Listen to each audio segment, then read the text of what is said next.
Welcome back to another video with Airsoft Checker. Today we're going to be diving into a unique one today. We're going to be looking at the Canik 9. Now, what makes this gun a little different and unique from normal airsoft guns is this uses like a direct striker fire system where basically the amount of pressure you're pulling on the trigger is going to reciprocate on the pin going to hit the valve knocker. Basically what I'm going to do is just go over some of the gun features and stuff and take it apart and maybe point out some things that I've seen that might be common failures. Maybe take a look to see what kind of inner barrel it uses, what kind of bucking it uses, how to take it apart, and how to reassemble it. So let's dive right in. So to get into the breakdown of the gun, it's actually going to break down similar to a Glock, if anything better than a Glock, because the tabs are actually sizable and not tiny little skinny pieces that cut your hands up. We're going to start with the slide. So the slide is actually going to break down pretty simple. You're going to remove the recoil spring. There's like this plastic spacer slash center guide for the spring. Now, normally when you take a airsoft pistol barrel out, you can just kind of pull it. This one you kind of have to push on the ejection port, and then you can slide it out. From there, it allows you to take the hop-up unit out of the outer barrel. We'll set those aside. Now, the slide itself, it does have a RMR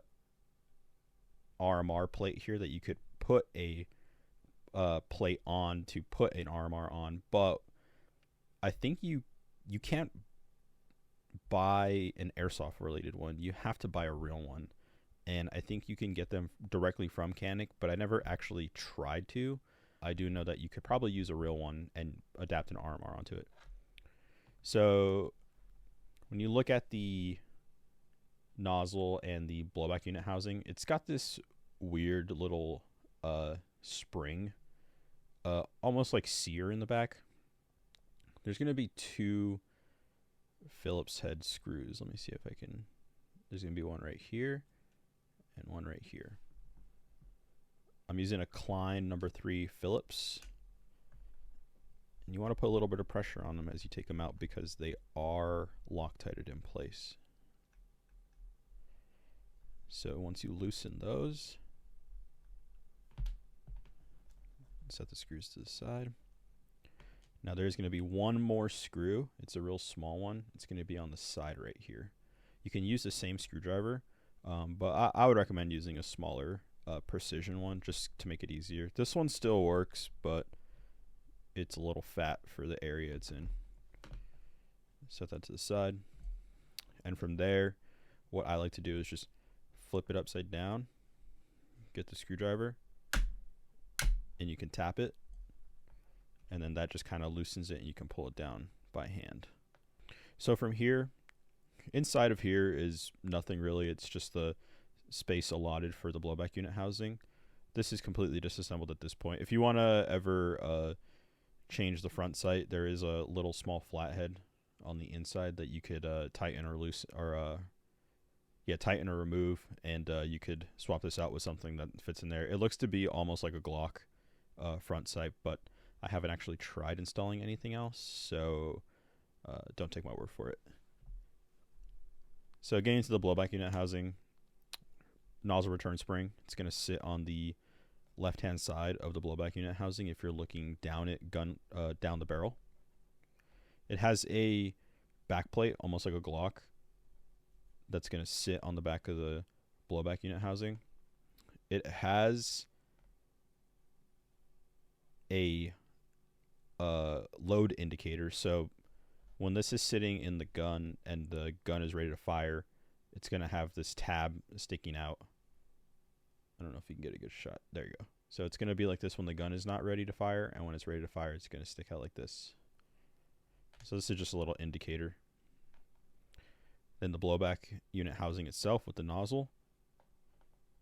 These parts are actually going to be proprietary, so it's going to be hard to upgrade, and from the day I'm recording this video and probably uploading it, there's no spare parts actually available on the market for these, or from evic.com. So I would just be wary about when it comes to finding parts. You might have to special order them from AW Custom, or maybe reach out to evic and see if they can order spare parts for you. So it's a pretty simple disassembly of the upper slide. It's a lot simpler than, let's say, like a high kappa or an actual Glock. To get into the hop-up unit, this is a proprietary hop-up unit. It looks similar to a 5.1 or a normal 1911 hop-up unit, but to take it apart, all you got to do is just take out these two screws on the sides that kind of sandwich the barrel and the bucking into place. So if you take these two screws out, you can undo this, and from here you can see your tensioner arm, the adjustment wheel, the bucking, and the barrel. So if we take this tensioner arm off, it's actually going to have a small key on the inside right here to give it a nub. You want to make sure you don't lose that. Now the bucking barrel are going to be, this looks like Tokyo Marui style, and this is a Tokyo Marui style bucking as well. So you can use any like TM, Wii, VSR10 style upgrades for this. It should drop right in. So I'm going to go ahead and reassemble this, and we can get into the lower frame.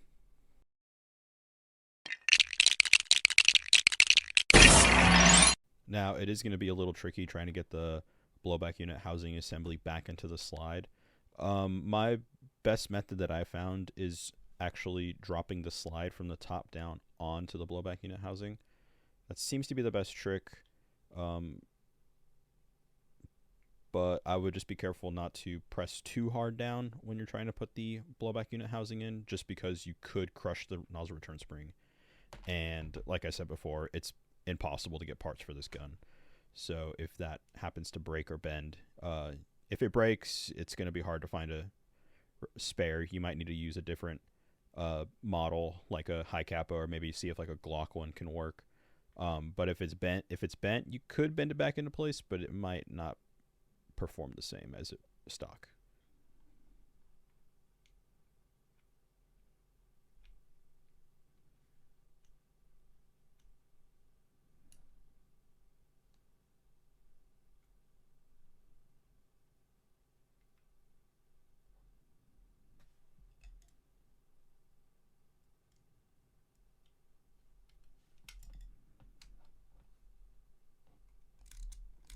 Oh, wow. Got it.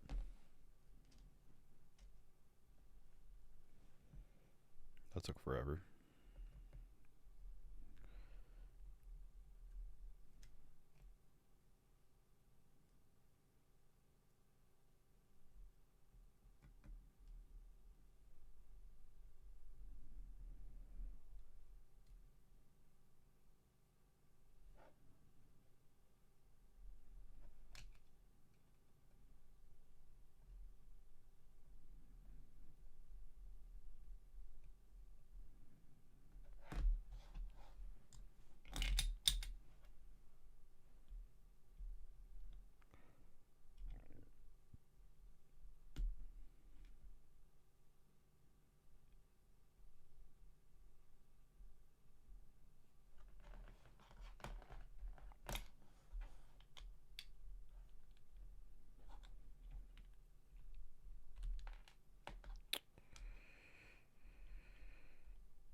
All right, so now let's disassemble the lower frame. So as I said earlier, this is like a actual striker fire pistol. So when you pull the trigger, you can see the the trigger bar being pushed back, and at the same time you could see, let me reset it, at the same time you can see where my tool is pointing, it's pushing the valve knocker into the magazine, and that's going to release the gas. And of course, when the slide reciprocates back, it's going to reset the trigger while also retracting the valve knocker, cutting off the gas flow. And that's why this gun is kind of unique, basically because it gets rid of the whole light striking effect. Now, light striking is basically when the valve knocker spring is not strong enough to release the gas in the magazine. That normally happens on a super hot day and you're using green gas. You know, you'll see a lot of light striking issues, definitely when it's a lot warmer outside.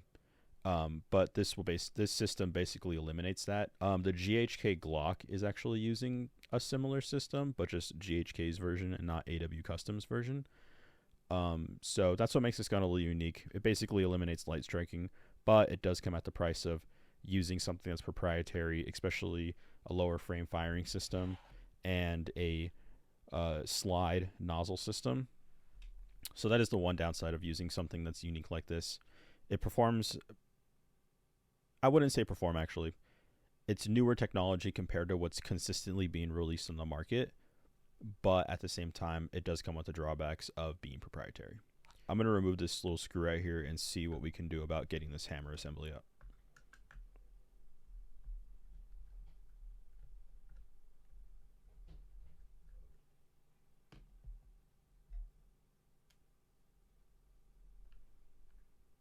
Just going to have a little roll pin on the back.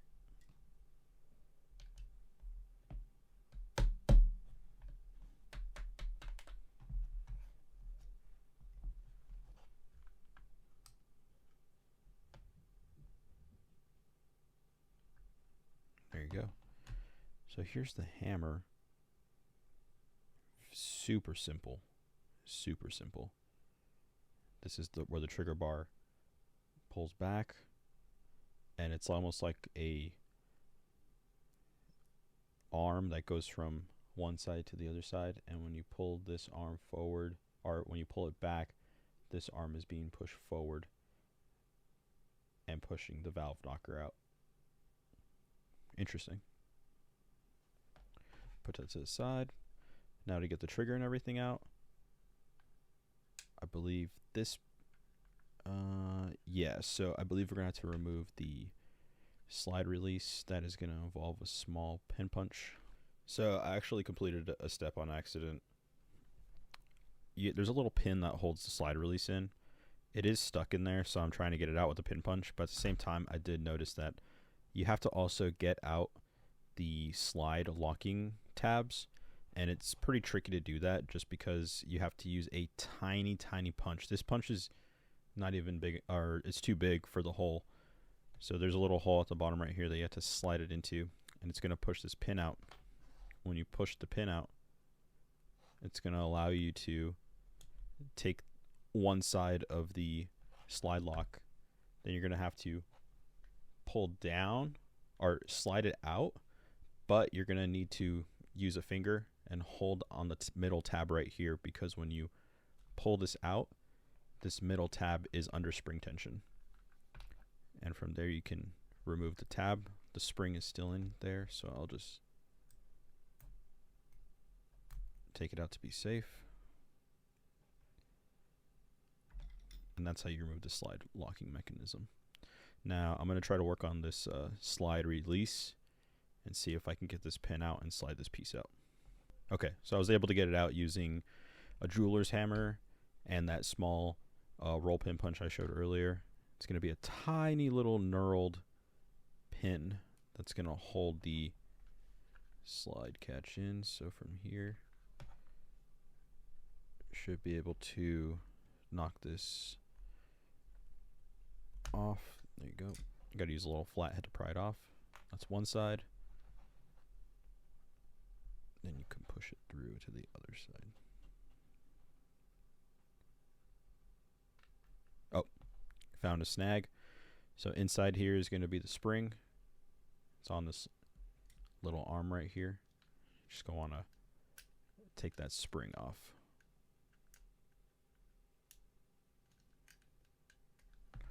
Or hold it. You can hold it up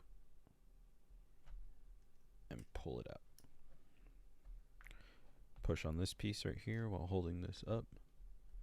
That will allow it to come all the way out. Now from here, you should be able to... Oh, I think I'm forgetting a roll pin right here. This roll pin.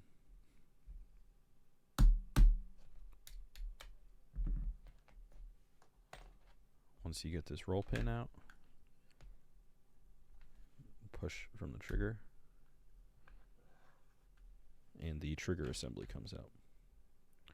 And this will allow you to change the spring if it breaks, or I don't think you can fit an aftermarket trigger on this because it might not work. It might work with Glock triggers because it has the same shape and mounting point, but I don't know 100% for a fact it's going to be Glock triggers. But that's how you take apart the lower frame. Let's go ahead and assemble the lower frame.